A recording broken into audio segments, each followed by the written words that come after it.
പാർട്ടിയുടെ chairman Jose K Mani MP. അദ്ദേഹം ഈയിടെയായി ബഹുമാനപ്പെട്ട മുഖ്യമന്ത്രി പോയി കണ്ട് പാർലമെന്ററി പാർട്ടി നേതാക്കളെല്ലാം വിളിച്ചു പോയി കണ്ട് ഈ വനം നിയമം പിൻവലിക്കണമെന്ന് വിനീതമായി അദ്ദേഹം അഭ്യർത്ഥിച്ചു. ബഹുമാനായ മുഖ്യമന്ത്രി അദ്ദേഹം അത് സ്വീകരിച്ചു. അങ്ങനെ പാർലമെന്ററി പാർട്ടിയുടെ അഭ്യർത്ഥന പ്രകാരമാണെന്നുള്ള കാര്യം അഭിമാനപൂർവ്വം സൂചിപ്പിക്കാൻ ഞാൻ ആഗ്രഹിക്കുകയാണ്. ബഹുമാനപ്പെട്ട ജോസ് കെ മാണി MPയെ നിങ്ങളുടെ ഏവരും ഞാൻ സ്വാഗതം ചെയ്യും. സമയം കൊണ്ട് ബഹുജനങ്ങളുടെ പിന്തുണ നേടിയ നല്ല ഒരു നേതാവായി ശ്രീ ശംസുദ്ദീൻ മാറിയിരിക്കുന്നു. അദ്ദേഹത്തെ നമുക്ക് ലഭിച്ചത് ഭാഗ്യമായി കരുതുന്നു. നിങ്ങളെ ഞാൻ സ്വാഗതം ചെയ്യുന്നു. നമ്മുടെ മനസ്സിൽ തുടങ്ങി വെച്ച സാമൂഹ്യ ജലസേന പദ്ധതി ഉൾപ്പെടെ JJ മിഷൻ ഉൾപ്പെടെ വീടുകളിൽ എല്ലാവർക്കും അടുക്കളയിൽ ടാപ്പ് തിരിച്ചാൽ വെള്ളം കിട്ടുന്ന സാഹചര്യം ഉണ്ടാക്കിയ ബഹുമാനപ്പെട്ട കേരളത്തിന് വേണ്ടി കേരള മുനിസിപ്പാലിറ്റി മുന്നണിക്ക് വേണ്ടി ഗവൺമെന്റിന് വേണ്ടി എല്ലാ കാര്യങ്ങളും നന്നായി ചെയ്യുന്ന പ്രിയപ്പെട്ട ശ്രീ ഓഷിയനെ സന്തോഷപൂർവ്വം സ്വാഗതം ചെയ്യുന്നു. സ്വാഗതം ചെയ്യുന്നു. Doctor M. ജയരാജ് കാരുണ്യാദിനം ഈ ചടങ്ങ് ഉദ്ഘാടനം ചെയ്ത ഏറ്റവും ബഹുമാനായ സ്പീക്കർ AM ശംസി, ജലസേചന വകുപ്പ് മന്ത്രി ശ്രീ റോഷിയൊക്കെ സഹത്തരമാക്കുന്നത് ഗുണപ്പെട്ട വ്യക്തികളുടെ അവരുടെ സാന്നിധ്യമാണ്. ഈ ചടങ്ങ് ഉദ്ഘാടനം ചെയ്യുന്നത് സഭയുടെ നാഥൻ കേരള നിയമസഭയുടെ സ്പീക്കർ സംശയമാണ്. അദ്ദേഹത്തിന്റെ ആ കാരുണ്യദിനം സഭാ സ്പീക്കർ ആണ് ഉദ്ഘാടനം ചെയ്യുന്നത് എന്ന് പറയുമ്പോൾ അത് ഏറ്റവും യോജിച്ചതാണ്. വിവിധ സാംസ്കാരിക സാമൂഹ്യ നേതാക്കന്മാരൊക്കെ കേരളത്തിന്റെ വിവിധ ഭാഗങ്ങളിൽ ഇതുപോലെ ചടങ്ങ് നടന്നു വരികയാണ്. അതോടൊപ്പം സ്വാമിജി നമ്മളോടൊപ്പമുണ്ട്. എൻ്റെ ഏറ്റവും അടുത്ത ആത്മസുഹൃത്താണ്. എന്നോട് ഇപ്പോൾ അദ്ദേഹം പറഞ്ഞത് മണിസാറിന്റെ കാരുണ്യദിനം ശാന്തിഗിരിയിലെ ഡൽഹിയിൽ വെച്ച് നമുക്ക് നടത്തണം. അത്രമാത്രം ഒരു ആത്മബന്ധമാണ് മണിസാറും സ്വാമിജിയുമായിട്ടുള്ളത്. മണിസാറിനോട് ആ നിലപാടോട് ഒത്തുചേർന്ന് നിൽക്കുന്നവർ കാണും, വിജയിപ്പുള്ളവർ കാണും. പക്ഷെ ഒരു കാര്യം വളരെ വ്യക്തമാണ്, എല്ലാവരും അംഗീകരിക്കും. മണിസാറിനെ അടയാളപ്പെടുത്താൻ ഒന്ന് കർഷക രാഷ്ട്രീയം. കേരള സമൂഹത്തിൽ നിന്ന് നമുക്കറിയാം എല്ലാ രാഷ്ട്രീയ പ്രസ്ഥാനങ്ങളും ഇന്ന് കർഷകർക്ക് വേണ്ടി വാദിക്കുന്നുണ്ട്. നല്ല കാര്യമാണ്. കർഷക രാഷ്ട്രീയം കേരള രാഷ്ട്രീയത്തിന്റെ പൊതു അജണ്ടയിലേക്ക് കൊണ്ടുവന്നത് അത് KM മാണി സാറാണ്. പോരാട്ടം നടത്തിയത് ആ ജീവിതകാലം മുഴുവൻ ആ പോരാട്ടം നമുക്കറിയാം. ആ ഓർമ്മകളിൽ നിന്ന് ഇപ്പോഴും നടത്തിക്കൊണ്ടിരിക്കുകയാണ്. അത് തന്നെയാണ് ഇപ്പോഴും കേരള കോൺഗ്രസ് നടത്തിക്കൊണ്ടിരിക്കുന്നതും. അതോടൊപ്പം തന്നെ പൊതുപ്രവർത്തനം എന്ന് പറയുന്നത് കാരുണ്യവും കരുതലുമാണ് എന്ന് ഏറ്റവും പ്രധാനം. അസംബ്ലി വരുന്നത് കാത്തു നിൽക്കുകയാണ്. നമ്മളൊരു ക്രിസ്മസ് വരുന്ന അല്ലെങ്കിൽ ഓണം വരുന്നവർ കാത്തു നിൽക്കുകയാണ്. എന്തിനാണ്? പുതിയ നിയമ ഭേദഗതികൾ, പുതിയ കാര്യങ്ങൾ നടപ്പിലാക്കുവാൻ വേണ്ടി. ഒരു കൊച്ചു കുട്ടി പഠിക്കുന്നത് പോലെ തലേദിവസം സ്റ്റാഫിനെ മുഴുവൻ നിർത്തി ആ ബുക്കെടുത്ത് ഈ ബുക്കെടുത്ത് കുറിച്ച് വെക്കുന്ന ഞാൻ എപ്പോഴും MLA കോട്ടേഴ്സിൽ തന്നെ മുതിർത്തുന്നത് കണ്ടിട്ടുണ്ട്. നമുക്കറിയാം ബഹുമാനായ E.K. നായനാർ മുഖ്യമന്ത്രി ആയിരുന്നപ്പോഴാണ് ആദ്യത്തെ ഒരു വേതനം എന്ന് കേരള സംസ്ഥാനത്ത് കർഷക തൊഴിലാളി വേതനം നടത്തിയത്. അദ്ദേഹത്തിന്റെ ആത്മകഥയിൽ പോലും പറഞ്ഞിരിക്കുന്നത് മണ്ണിൽ പണിയെടുക്കുന്ന ഏറ്റവും താഴെത്തട്ടുള്ള കർഷക തൊഴിലാളി പ്രായമായി കഴിയുമ്പോൾ ഒരു കൈത്താങ്ങ് വേണ്ട എത്ര രൂപ എന്നുള്ളതല്ല, ഒരു അംഗീകാരമാണ്.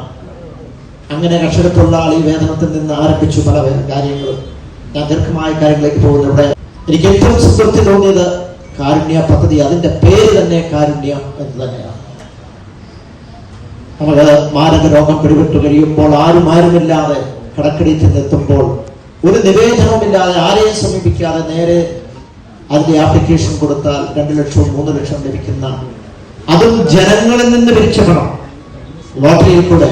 അത് പണക്കാരല്ല ആ ലോട്ടറി എടുക്കുന്നത്, സാധാരണക്കാരാണ് ഓർത്തോണം. ആ കാലഘട്ടത്തിലൊക്കെ ഏറ്റവും കൂടുതൽ ലോട്ടറി വിറ്റിരുന്നത് ശനിയാഴ്ചയുള്ള കാരുണ്യ ലോട്ടറിയാണ്. മറ്റുള്ള ഭാഗ്യം കിട്ടും അല്ലെങ്കിൽ സമ്മാനം കിട്ടുമെന്ന് ഓർത്തല്ല. ഒരു കാര്യം അവർക്ക് തീർച്ചയുണ്ടായിരുന്നു, ചിലരുടെ ഭാഗ്യം മറ്റു ചിലരുടെ നിർഭാഗ്യം പരിഹരിക്കാൻ കഴിയുമെന്ന് സാധാരണക്കാരായ ജനങ്ങൾക്ക് വിശ്വാസം ഉണ്ടായതുകൊണ്ട് ആ ലോട്ടറി ഏറ്റവും കൂടുതൽ വിറ്റെടുത്തത്. അങ്ങനെ ആ കാരുണ്യ പദ്ധതി ഉൾപ്പെടെയുള്ളത് നടപ്പിലാക്കാൻ കഴിഞ്ഞു എന്നുള്ളതാണ്. വരുമ്പോൾ പുതിയ തലമുറ വരുമ്പോൾ പലപ്പോഴും നമുക്ക് കാണുവാൻ കഴിഞ്ഞത് അവർ ഒറ്റയ്ക്കൊരു പോക്കാണ്.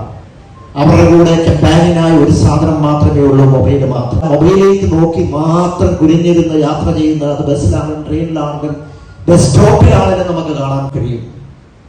പക്ഷേ സഹോദരന്മാരുണ്ട്, സഹോദരിമാരുണ്ട്, പാവപ്പെട്ടവരുടെ സാധാരണക്കാരുടെ അവരുടെ കാര്യങ്ങൾ ഏറ്റെടുക്കാനുള്ള ഉത്തരവാദിത്വം നമുക്കുണ്ട് എന്ന് ഒരു അവബോധം വരുത്തുവാൻ മാണിസാറിന്റെ ഈ ജന്മദിനം കേരള സംസ്ഥാനത്തെ മുഴുവൻ സ്ഥാപനങ്ങളും, അത് സർക്കാരും അതുപോലെ തന്നെ സ്വകാര്യ സ്ഥാപനങ്ങളും ഒരു കാരുണ്യ ദിനമായി ഔദ്യോഗികമായി പ്രഖ്യാപിക്കണമെന്ന സമയം എന്ന് ഈ സന്ദർഭത്തിൽ പറയാൻ ഞാൻ ആഗ്രഹിക്കുകയാണ്.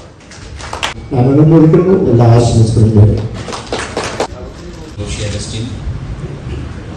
സ്വാഗതം പറഞ്ഞ Stephen George, doctor N Jayaraj ഉൾപ്പെടെ ബഹുമാന്യരെ MLA-മാർ, സ്വാമി ജ്ഞാനതുളസി ഉൾപ്പെടെ വേദിയിലെ ബഹുമാന്യരെ, പ്രിയപ്പെട്ട സഹോദരൻ, ഇന്നിവിടെ നാം കാരുണ്യ ദിനമായി ആചരിക്കുകയാണ്. മാണിസാറിന്റെ പ്രിയപ്പെട്ട മകനും കേരള ക്രിസ്ത്യാനിയുടെ ചെയർമാനുമായ ശ്രീ ജോസ് കെ മാണിയും കുറെ കാര്യം പരാമർശിച്ചു. മാണിസാറുമായി വളരെ ചുരുങ്ങിയ കാലത്തെ ബന്ധം മാത്രമേ എനിക്കുള്ളൂ. 14ാമത് കേരള നിയമസഭാ അംഗമായപ്പോൾ മുതൽ അദ്ദേഹത്തിന്റെ മരണം വരെ അദ്ദേഹവുമായി ഒരു സൗഹൃദം എന്ന് പറയാൻ അതിന് വളരെ സീനിയറാണ്, അതിന് വളരെ ജൂനിയറുമാണ്. ഇടക്കൊന്ന് പോയി ഇരുന്ന് സംസാരിക്കുന്ന ഒരു ബന്ധം മാത്രമേ എനിക്ക് അദ്ദേഹമായിട്ടുള്ളൂ. ജോസ് കെ മാണി, ഞാൻ അദ്ദേഹത്തോടെന്ന് പറയാറുണ്ട്, നിങ്ങളുടെ ഒരു ശേഷി അല്ലെങ്കിൽ ഒരു കഴിവെന്ന് ഞാൻ കണ്ടെത്തിയൊരു കാര്യമാണ് ക്ഷുഭിതനല്ലാതെ സംസാരിക്കുക എന്നുള്ളതാണ്. പൊതുപ്രവർത്തകർക്ക് വേണ്ട ഏറ്റവും പ്രധാനപ്പെട്ട ഒരു കാര്യം ഇമോഷണൽ ഇന്റലിജൻസ് ആണ്. ഞാൻ എന്നെ ഒബ്സർവ് ചെയ്തപ്പോൾ ചില ഘട്ടത്തിൽ നിന്ന് കൈവിട്ടു പോകും. അപ്പോഴാണ് നമ്മൾ ക്ഷുഭിതരാകുക. സാമൂഹിക പ്രവർത്തകർക്ക്, രാഷ്ട്രീയക്കാർക്ക്, പൊതുപ്രവർത്തകർക്ക് ഏറ്റവും അനിവാര്യമായി വേണ്ട ക്വാളിറ്റി ഇമോഷണൽ ഇന്റലിജൻസ്. അതെങ്ങനെ ഇമോഷൻസ് എങ്ങനെ കൺട്രോൾ ചെയ്യാം. അതിൽ ഞാൻ കണ്ട ഒരു പ്രധാനപ്പെട്ട നേതാക്കളിൽ ഒരാൾ ശ്രീ ജോസ് കെ മാണിയാണ്. അദ്ദേഹം ഇതുവരെ ക്ഷുഭിതനായി സംസാരിക്കുന്നത് കണ്ടിട്ടില്ല. അദ്ദേഹത്തെ പരസ്യമായി പലരും വ്യക്തിപരമായ അധിക്ഷേപങ്ങളും രാഷ്ട്രീയ അധിക്ഷേപങ്ങളും ചൊരിഞ്ഞ് കൂട്ടം നിന്ന് ആക്രമിക്കുമ്പോഴും വളരെ ഡിപ്ലോമാറ്റിക്കായി ചിരിച്ചുകൊണ്ട് സംസാരിക്കാൻ സാധിക്കുന്ന രാഷ്ട്രീയക്കാരിൽ ഒരാളാണ് അദ്ദേഹം. അദ്ദേഹത്തിൽ നിന്ന് പഠിക്കാൻ ഞാൻ ശ്രമിക്കാറുണ്ട്. കാരണം അത് പൊളിറ്റിക്സിൽ വിജയിക്കും. പ്രകോപിപ്പിക്കാൻ വേണ്ടി വ്യക്തിപരമായ ആക്ഷേപം ഉൾപ്പെടെ ചൊരിഞ്ഞേക്കാം. ഞാൻ ടിവിയിൽ സ്ഥിരം നോക്കുന്നൊരു മുഖം, ഞാൻ എപ്പോഴും ഇങ്ങനെ ചൂടായിട്ടുണ്ടെന്ന് നോക്കിയിട്ടില്ല, ഒരിക്കലും ചൂടായത് ഞാൻ കണ്ടില്ല. പുഞ്ചിരിച്ചു. അതൊരുപക്ഷെ അദ്ദേഹത്തിന്റെ പിതാവിനും അദ്ദേഹത്തിന്റെ ലഭിച്ചതായിരിക്കും എന്റെ വിശ്വാസം. മാണിസാർ എനിക്ക് ഞാൻ പോയി അടുത്ത് പരിചയപ്പെടുന്നത് MLA ആയതിനു ശേഷം അദ്ദേഹത്തെ കുറിച്ച് അദ്ദേഹത്തിന്റെ മകൻ സ്മരിച്ചൊരു കാര്യം, നിയമസഭ ഉണ്ടെങ്കിൽ പരീക്ഷയ്ക്ക് തലേന്ന് കുട്ടികൾ പഠിക്കുന്നത് പോലെ പഠിക്കുന്ന ഒരാളാണ് മാണിസാർ എന്നതാണ്. അത് അക്ഷരാർത്ഥത്തിൽ ശരിയാണെന്ന് എനിക്ക് തോന്നിയിട്ടുണ്ട്. അത് ഒരു ജനറേഷൻ MLA-മാർ അങ്ങനെയാണ്. പുതിയ ജനറേഷൻ, ഞാൻ ഉൾപ്പെടുന്ന പുതിയ ജനറേഷൻ അതില്ല എന്ന സ്വയം മോശമാണ്. ഒരു കാലഘട്ടത്തിൽ MLA-മാർ സഭക്കകത്ത് കൃത്യമായി ഇരുന്ന് കാര്യങ്ങൾ പഠിച്ച് അവതരിപ്പിക്കുന്നവർ. എന്നാൽ പുതിയ ജനറേഷനകത്ത് അത് കൈമോശം സംഭവിച്ചു പോകുന്നു എന്ന അഭിപ്രായമുള്ളവരാണ്. വളരെ സീനിയേഴ്സ് ആയ ആൾക്കാർക്ക് വളരെ കൃത്യമായി പ്രസന്റ് ആയിരിക്കും. ഓരോന്നിലും ഇടപെടും. ഓരോ ബില്ലിനകത്ത് ഓരോ ക്ലോസ് ബൈ ക്ലോസിനകത്ത് ഇപ്പൊ ഏറ്റവും കൂടുതൽ എനിക്ക് സ്പീക്കറായിരിക്കും നമ്മളാണെന്ന് ഏറ്റവും കൂടുതൽ ഒരു നമുക്ക് മാണിസാർ ഉൾപ്പെടെ വരുന്ന സീനിയർ എന്നല്ല ഞാൻ ശ്രദ്ധിച്ചു. അവരെല്ലാം പ്രസന്റ് ആയിരിക്കും. ഇപ്പൊ സഭക്കകത്ത് ഞാൻ ആത്മവിശ്വാസം ഞാനതിൽ കുറച്ച് മറ്റുള്ള ഒരാളാണ്. ഞാൻ സഭക്കകത്ത് ഏറ്റവും നോട്ടി എന്നാണ് ഞാൻ വിളിച്ചത്. അതെന്താ കാരണം നിങ്ങൾക്കറിയാം. ഞാൻ സ്ഥിരം ഒരു കുഴപ്പക്കാരുടെ റോളിലായിരിക്കും സ്പീക്കർ ആകുന്നത് വരെ. കാരണം സഭക്കകത്ത് ഇരിക്കുമ്പോഴാണ് ഈ നോട്ടിനെസ് ആവുന്നത്, അല്ലെങ്കിൽ പ്രശ്നമൊന്നുമില്ല. അപ്പൊ ഞാൻ പരമാവധി സഭക്കകത്ത് ഇരിക്കാൻ ശ്രദ്ധിച്ച ഒരാളാണ്. ഞാൻ പരമാവധിയാണ്, അല്ലാതെ ഈ സീനിയേഴ്സിനെ പോലെ ഫുൾ ടൈം അല്ല. നിങ്ങൾ ശ്രദ്ധിച്ചു കാണും. സഭക്കകത്തൊന്ന് വെറുതെ വന്ന് ഒന്ന് ശ്രദ്ധിച്ചു പോയാൽ നിങ്ങൾക്ക് കാണാൻ പറ്റും. പേര് വായിച്ച് ചെയ്യാൻ പറ്റില്ല. കാരണം ഓരോന്നിലും ഓരോ അംഗങ്ങളുണ്ട്. ഡോക്ടർ എൻ ജയരാജ് നിയമനിർമ്മാണത്തിന്റെ ഘട്ടത്തിൽ അത് പക്ഷേ മാണിസാറിന് പഠിച്ച കാര്യം പറഞ്ഞു, ഇങ്ങനെയൊക്കെയാണ് സംസാരിക്കുന്നത്. ആ സംസാരിക്കേണ്ട കാര്യങ്ങളൊക്കെ പറഞ്ഞു. അദ്ദേഹം ഞാൻ തിരിച്ചു പോയിന്നാണ്. അവസാനം നിയമനിർമ്മാണത്തിന്റെ ചർച്ച എത്തുമ്പോൾ മാണിസാർ മെല്ലാണ് വന്നിരുന്നു. അദ്ദേഹത്തിന്റെ ഒരു സൗമ്യമായ പുഞ്ചിരിയിലെത്തി. അതുകൊണ്ട് ഞാൻ ചേർന്ന മാത്രം നോക്കി സംസാരിക്കണം. എന്നാലും മാണിസാർ ഉണ്ടോ എന്ന് ഞാൻ വെറുതെ നോക്കിയപ്പോൾ മാണിസാർ വളരെ സൗമ്യമായി ചിരിച്ചുകൊണ്ട് പ്രസംഗിക്കുകയാണ്. അപ്പൊ അഭിഭാഷക ക്ഷേമ നിധി ബില്ലിൽ അതിൽ എന്റെ ഒരു അമെന്റ്മെന്റ് സർക്കാർ സ്വീകരിക്കുകയും ചെയ്യും. അത് ഈ ഘട്ടത്തിൽ ഞാൻ പറയാൻ ആഗ്രഹിക്കുകയാണ്. അന്നതിന് ഉപദേശം നൽകിയ ശ്രീ കെ മാണിസാർ പറയാൻ ആഗ്രഹിക്കുകയാണ്. അദ്ദേഹം അദ്ദേഹത്തിന്റെ ആത്മകഥ എൻ്റെ ഔദ്യോഗിക വസതിയിൽ എൻ്റെ റൂമിലുണ്ട്. ഞാനത് ഏതാണ്ട് വളരെ ഫ്ലോ എന്ന് പറഞ്ഞ ഒരു പുസ്തകം വായിച്ചാൽ നമുക്ക് തുടങ്ങിക്കഴിഞ്ഞാൽ ഇങ്ങനെ അങ്ങ് പോകും. മനോഹരമായി അദ്ദേഹത്തിന്റെ ആത്മകഥ അത് പ്രസിദ്ധീകരിക്കാൻ അദ്ദേഹത്തിന്റെ മകൾക്ക് സാധിച്ചു എന്നുള്ളത് അഭിമാനകരമായ കാര്യം. അതിന്റെ പുസ്തക പ്രകാശനം കൂടെ നടന്ന നമ്മുടെ നിയമസഭ സാധാരണ നമ്മൾ കൊടുക്കാറില്ല അല്ലോ. അപ്പൊ നമ്മൾ അതിനകത്ത് ഒരു ക്ലോസ് വെച്ചു. 50 വർഷം തുടർച്ചയായി ജയിച്ച ഒരാൾ, അതിന് ആരും ഉണ്ടാവാൻ സാധ്യതയില്ലെന്ന് എനിക്ക് തോന്നുന്നില്ല. ഞാൻ റോഷിയായിട്ടോട് ചോദിച്ചല്ല വല്ല ചാൻസ് ഉണ്ടോ? അത് 25 വർഷമായി, 55 വയസ്സ്. ഒരു പക്ഷേ എനിക്ക് തോന്നുന്നു 50 വയസ്സ് വരെ അദ്ദേഹത്തിന് ആയുസ് ഉണ്ടാവും എന്നാണ് വിശ്വാസം. ഈ റോഷിക്ക് മാത്രമേ ഇത് ഭരിക്കാൻ സാധിക്കൂ. ഏതായാലും അത് വെച്ചൊരു ക്ലോസ് ഞങ്ങൾ ഉണ്ടാക്കി. തുടർച്ചയായി 50 വർഷം ഒരു മണ്ഡലത്തെ പ്രതിനിധീകരിച്ച ഒരാളുടെ ആത്മകഥ രീതിയിൽ അതിനെ കൺസിഡർ ചെയ്തുകൊണ്ടാണ് ശങ്കരനാഥൻ തമ്പി കോടതി ഞങ്ങൾ പ്രത്യേകമായി ചോദിച്ചത്. കാരണം അദ്ദേഹത്തുള്ള ആളുകൾ തന്നെയാണ്. ഫണ്ടും നിങ്ങൾ കാരുണ്യ മലവന്റെ ഫണ്ട് എന്ന് പറഞ്ഞ് ഗൂഗിൾ അടിക്കുമ്പോൾ ആദ്യം വരുന്ന മുഖം മണിസാറിലേക്ക് അതൊരു വലിയ കാര്യം തന്നെയാണ്. രാഷ്ട്രീയ പ്രവർത്തനത്തിൽ അദ്ദേഹത്തിൻ്റെതായ സുവർണ്ണ കാൽപാദങ്ങൾ പലയിടത്തും പതിച്ചിട്ടുണ്ട്. അതിൽ ഒന്ന് മാത്രം ഞങ്ങൾ പരാമർശിച്ചത് അദ്ദേഹത്തിന്റെ ഓർമ്മകൾ. അദ്ദേഹത്തിന്റെ ജന്മദിനമാണ് കാരുണ്യ ദിനമായി. ഒരുപക്ഷെ ആ കാരുണ്യം എന്ന വാക്ക് നമ്മൾ ശ്രദ്ധിക്കേണ്ട കാര്യം, സിമ്പതി ഒരാൾക്കുണ്ടാവും.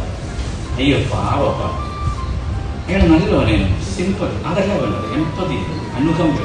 ആളുകൾ രാഷ്ട്രീയത്തിനകത്ത് ജനങ്ങൾക്ക് സ്വീകാര്യം ലഭിച്ചത് ഇൻസ്റ്റാഗ്രാമിന്റെ റീൽസിന്റെ പിൻബലത്തിലല്ല, ഫേസ്ബുക്കിന്റെ പിൻബലത്തിലല്ല. അദ്ദേഹം ജീവിച്ചത് ജനങ്ങളുടെ മനസ്സിലാണ്. രാഷ്ട്രീയ പ്രവർത്തകർ മനസ്സിൽ എരിഞ്ഞു നിൽക്കുന്ന ദീപമാണ് കയമാർ. ഞാൻ എൻ്റെ പൊതുജീവിതത്തിൽ ഏറ്റവും കൂടുതൽ കടപ്പെട്ടിരിക്കുന്നത് 7 വയസ്സുള്ളപ്പോൾ സാറിനെ കണ്ട നിമിഷം മുതൽ സാറിന്റെ അവസാന ശാസ്ത്രീയ സ്വർഗീയ മധ്യസ്ഥതയിലേക്കുള്ള യാത്ര വരെ കൂടുതൽ കഴിഞ്ഞുള്ള സംതൃപ്തിയാണ്. മലയാള മേഖലയുടെയും കേരള കോൺഗ്രസിന്റെയും എല്ലാം ചരിത്രം സത്യത്തിൽ പൂർണ്ണമായും കേരള സമൂഹത്തിന് ലഭ്യമാക്കി നൽകിയത് നമ്മുടെ പ്രിയപ്പെട്ട നേതാവ്. മലയാള മേഖലയുടെയും കാർഷിക മേഖലയുടെയും ചരിത്രത്തിൽ തങ്കലിപികളിൽ ഹൃദയത്തിൽ സൂക്ഷിക്കേണ്ട പേരാണ് മാണി സാറിൻ്റെതെന്ന് ഇവിടെ ഇന്ന് സംസാരിച്ചപ്പോൾ നിയമസഭാ സ്പീക്കർ സൂചിപ്പിച്ച് ശ്രദ്ധിച്ചു. രാഷ്ട്രീയ എതിരാളികൾ പോലും സാറിന്റെ രാഷ്ട്രീയ തീരുമാനങ്ങളെയും പ്രവർത്തനങ്ങളെയും എതിർത്തിരുന്നില്ല എന്നുള്ളത് ഒരു കാലഘട്ടം തെളിയിച്ചൊരു സത്യമായി നിഴലിക്കുന്നു. അതുകൊണ്ട് കേരള കോൺഗ്രസിന്റെ പ്രസക്തി ഇനിയും ഏറെ വർദ്ധിക്കാറുണ്ട്. അശരണരെ മാറ്റി നിർത്താൻ പാടില്ല, പാർശ്വവൽക്കരിക്കപ്പെട്ടവരെ സംരക്ഷിക്കണം. എക്കാലത്തും നിയമസഭാ തെരഞ്ഞെടുപ്പുകളിൽ വിജയിച്ചു വരുമ്പോൾ പാർലമെന്ററി പാർട്ടി യോഗം ചേരുമ്പോൾ സാർ തരുന്ന ആദ്യത്തെ ഉപദേശം അശരണർക്ക് ആശ്വാസമാക്കണം അധികാരം. അവരുടെ കാര്യം നോക്കാൻ ചിലപ്പോൾ ഒരുപക്ഷെ റെക്കമെൻഡേഷൻ ഉണ്ടായെന്ന് വരില്ല, അവരുടെ കാര്യങ്ങൾക്ക് ശ്രദ്ധിക്കാൻ ആളുണ്ടായെന്ന് വരില്ല. അത് നിങ്ങളുടെ ഒരു ഭാഗം എപ്പോഴും അവരെ കൃത്യമായി സൂക്ഷിക്കാൻ ഇടം കൊടുക്കുന്നതായിരിക്കണമെന്ന് സാർ പറഞ്ഞ വാക്കുകൾ MLA-മാരായി അന്ന് കൂടി ഉണ്ടായിരുന്ന എല്ലാവർക്കും അത് ബോധ്യപ്പെട്ടിട്ടുണ്ട്.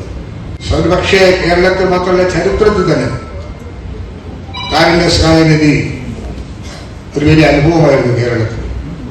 പാവപ്പെട്ടവന് ഒരു ഹൃദ്രോഗം ഉണ്ടായാൽ, ഒരു ക്യാൻസർ വന്നാൽ, ലിവർ പേഷ്യന്റ് ആയാൽ പിന്നെ ദിനമെണ്ണി കാത്തിരിക്കുക മാത്രമേ സാധ്യമാകുമായിരുന്നുള്ളൂ എന്നൊരു സമൂഹത്തിൽ ബന്ധപ്പെട്ട ആശുപത്രിയിൽ അഡ്മിറ്റ് ചെയ്താൽ അവന്റെ കാര്യം നോക്കാൻ ഗവൺമെന്റ് ഉണ്ടെന്നൊരു ബോധ്യം ബഡ്ജറ്റിന് വെളിയിൽ ലോട്ടറിയിലൂടെ സമ്പാദിക്കുന്ന തുക നൽകി കേരളത്തിൽ നടപ്പിലാക്കി എന്നുള്ളതിൽ കൂടുതൽ ഒരു സഹായ പദ്ധതി വേറെ ഏതാ കേരളത്തിൽ രൂപപ്പെടാൻ കഴിഞ്ഞത്? അതുകൊണ്ട് അദ്ദേഹത്തിന്റെ ജന്മദിനം നമ്മൾ ഇന്നേ ദിവസം ഈ ചിൽഡ്രൻസ് സ്കൂളിലായിരിക്കുക. കേരളീയ മനസാക്ഷിക്ക് മുമ്പിൽ അതിന് വലിയൊരു പ്രാധാന്യമുണ്ട്. പ്രമോദാരാണ് സൂചിപ്പിച്ചതുപോലെ മന്ത്രി എന്ന നിലയിൽ അധികാരം ഏറ്റെടുത്തതിന് ശേഷം ആദ്യമായി ഗവർണർ സ്പീച്ചാണ് നടക്കുന്നത്. അറിയാം, ഗവർണറുടെ നയപ്രഖ്യാപന പ്രസംഗം നടക്കുമ്പോൾ ഓരോ വകുപ്പുകളും അവരുടെ പ്രധാനപ്പെട്ട അനൗൺസ്മെന്റുകൾ അല്ലെങ്കിൽ പോളിസി ഡിസിഷൻ എടുക്കേണ്ട മാറ്റങ്ങൾ എഴുതി കൊടുക്കും. ഞാൻ എഴുതി കൊടുത്തത് KM മാണി സാറിന്റെ പേരിൽ ഒരു പദ്ധതി കേരളത്തിലുണ്ടാകണം, മൈക്രോ ഇറിഗേഷൻ പ്രോജക്റ്റ്. ആ പദ്ധതി ആദ്യ നിയമസഭാ സമ്മേളനത്തിന്റെ ആദ്യ ദിനം നിയമസഭയില് ഗവർണർ നടത്തിയ പ്രസംഗത്തിൽ ഉൾപ്പെടുത്താൻ പറ്റി. എനിക്ക് വളരെ സന്തോഷം തോന്നുന്നു. KM മാണി ഊർജിത കാർഷിക ജലസേചന പദ്ധതിക്കുള്ള അംഗീകാരമാണ് ആദ്യമായി ഞാൻ ഒപ്പിട്ട രേഖയെന്ന് ഈ സന്ദർഭത്തിൽ ഓർക്കുക. കാർഷിക മേഖലയിൽ അത് വലിയ വിപ്ലവകരമായ മാറ്റങ്ങൾക്ക് ഇടകൊടുക്കും. ഈ 1-2 വർഷക്കാലം കൊണ്ട് അത് കുറേക്കൂടി വിപുലീകരിക്കപ്പെടും. വരുകാല ഭാവിയിൽ എന്നും ഏത് ഗവൺമെന്റുകൾ മാറി മാറി വന്നാലും ഇങ്ങനെ ഒരു ലിഖിതമായ ഒരു രൂപവും ശീലവും ഇതിന്റെ പേരിൽ കേരളമുണ്ട്. കേരള കോൺഗ്രസിന്റെ പ്രസക്തികളൊക്കെ വർദ്ധിപ്പിക്കണം. കാലഘട്ടത്തിന്റെ മാറ്റം നിശ്ചയിച്ചു. ഇന്നിവിടെ സൂചിപ്പിച്ചു, ജോസ് കെ മാണിയുടെ നേതൃത്വത്തിൽ ഈ പാർട്ടി മുന്നോട്ട് പോവുകയാണ്.